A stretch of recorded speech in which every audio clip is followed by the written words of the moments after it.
Hello à tous, c'est Audrey, bienvenue sur Choc Miel Pop & Geek. Ce soir, je vous propose de découvrir un nouveau drama coréen et on va parler de Demon Catcher qui est absolument un énorme coup de cœur à tel point que c'est le dernier que j'ai vu en date et je n'ai pas encore regardé de nouveau après ça et ça doit bien faire un bon petit mois. Parce que c'était tellement bien, j'étais tellement dedans que je n'arrive pas encore à ressortir de ce drama pour rentrer dans un nouveau.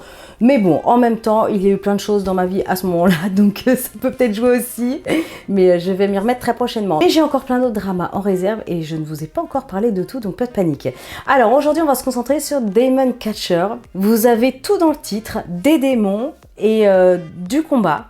Et plus précisément, des démons à différents niveaux et des chasseurs de démons qui ont certains pouvoirs.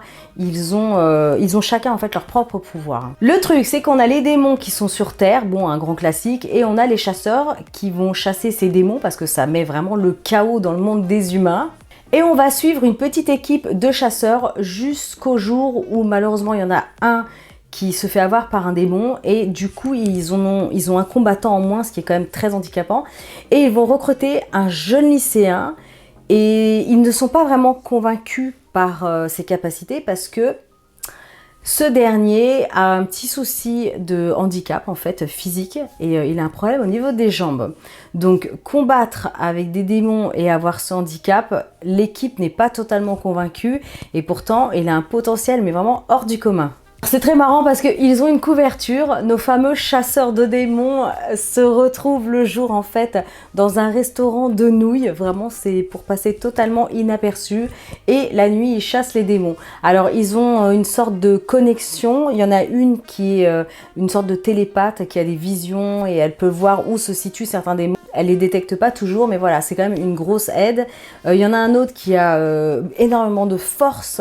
Ils ont, voilà, chacun un pouvoir bien précis. Le truc qu'on se demande, c'est ce lycéen, mais est-ce qu'il a un pouvoir? Est-ce qu'il est capable de combattre les démons? Je vous en dirai pas plus, évidemment, pour pas trop vous spoiler. Ce que j'aime beaucoup, c'est qu'ils se connectent à l'au-delà, simplement, je crois, en fermant les yeux, en se concentrant un petit peu, et leur esprit parte dans l'au-delà. Et ils ont tous un lien avec un esprit de l'au-delà qui les conseille et qui les aide.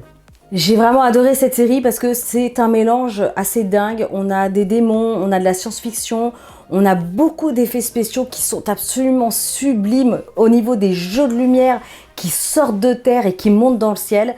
C'est vraiment dingue. Donc voilà, il y a beaucoup de combats. Alors je ne suis pas spécialement truc de combat et tout, démon, mais j'avoue que là, ça le fait. Voilà, il y a du combat. Il y a des démons, des chasseurs, c'est complètement dingue, ça fait penser un peu à Sailor Moon, vous voyez, il y a un démon qui arrive, on les combat, un autre arrive, on le combat, sauf qu'à un moment donné, il y a un niveau de démon qui est assez élevé, alors je sais plus, ça va jusqu'au 5 ou 7, il leur donne des chiffres en fait, pour niveau 1 c'est vraiment le petit démon, 2, 3, évidemment plus on monte en gamme et plus le démon est difficile à combattre, et il y en a un qui est particulièrement, mais vraiment particulièrement difficile à battre. Et jusqu'au bout, cette série tient en haleine. C'est un suspense de malade. À chaque fin d'épisode, on se dit « Waouh, je mets le prochain parce que j'ai hâte de savoir ce qui va se passer. » Ça prend vraiment aux tripes. Voilà. Et c'est vrai que dans certains dramas, la fin, je la trouve des fois un petit peu bâclée, un petit peu trop rapide. Mais là, c'est superbe. Jusqu'au bout, vraiment, c'est jusqu'à la dernière minute. C'est absolument à voir. Demon Catcher, vraiment, je vous le conseille. Pas quand vous êtes fatigué ou avec un moral dans les chaussettes, mettez plutôt une histoire d'amour à ce moment-là. Mais voilà, vraiment, c'est absolument d'enfer. Allez, moi je vous laisse, j'espère vraiment que cette capsule vous aura plu. Pensez à liker, partager, abonnez-vous à la chaîne Choc Miel Pop & Geek si ce n'est pas encore fait.